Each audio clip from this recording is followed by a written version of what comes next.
Representative Sampson of the 80th District, you have the floor, sir. Good evening, Mr. Speaker. We've heard a great deal of emotional testimony tonight. And in fact, I found it surprising that we had a lot of people say that they were on the fence, even up to tonight, how they were going to vote on this bill. I was never on the fence. I guess that's because, to me, this is not so much an emotional argument as an understanding that the world we live in, that actions have consequences. And we've learned a lot of things tonight. I mean, many of these arguments we've heard in the past, but I think it's about time we boiled down some of the more prudent arguments. Representative Rowe, who sits right next to me, spoke a few minutes ago and mentioned that, in fact, the death penalty in Connecticut is really a paper tiger. We learned that we have only executed one person in the last 50 years in our state. And in fact, his guilt was not in question, and this person more or less demanded the death penalty for himself. I think I've learned through a great deal of listening that the idea that we could actually have a workable prospective death penalty is more or less preposterous.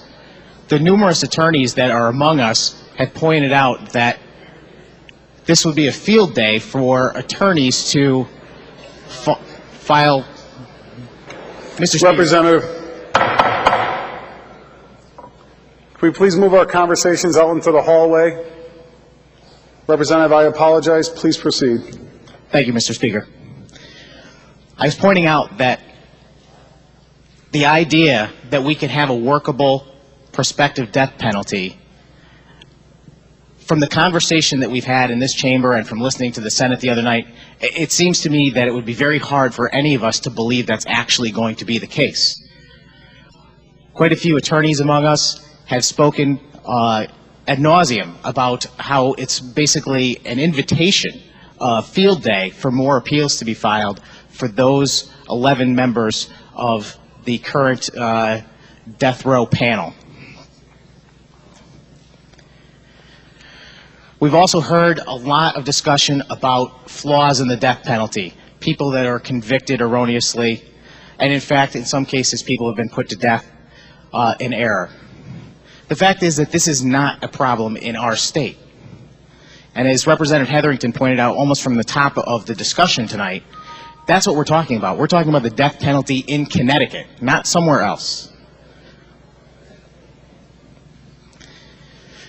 I've got a great deal of respect for people on both sides of this discussion. But as was pointed out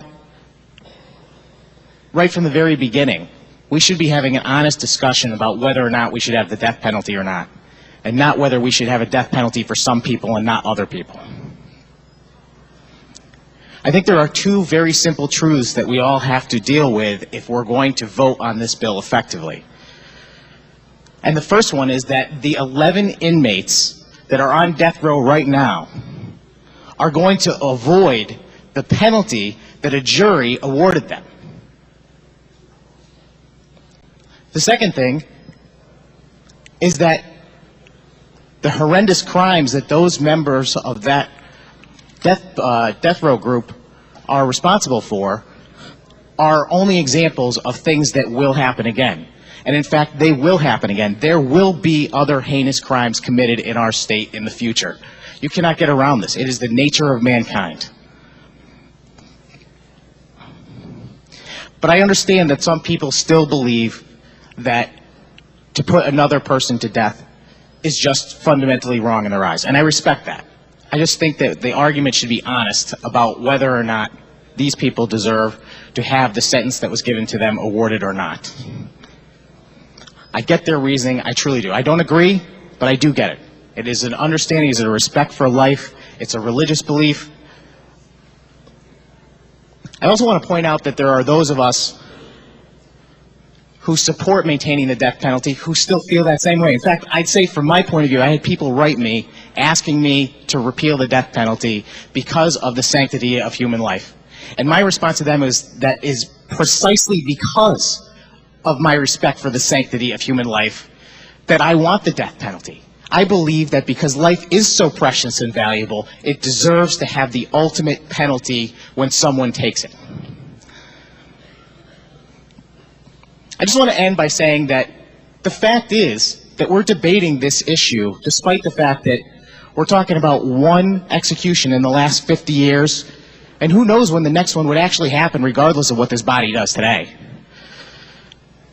The simple truth is that the people that are on death row are guilty. There is very little doubt about the 11 people that are on death row in Connecticut right now. They're all guilty. We've talked a lot tonight about the murders in Cheshire. The two men that committed those acts of violence are not men at all. They are animals. And I don't want to let them off the hook. So I'm going to vote against the repeal, Mr. Speaker. Thank you.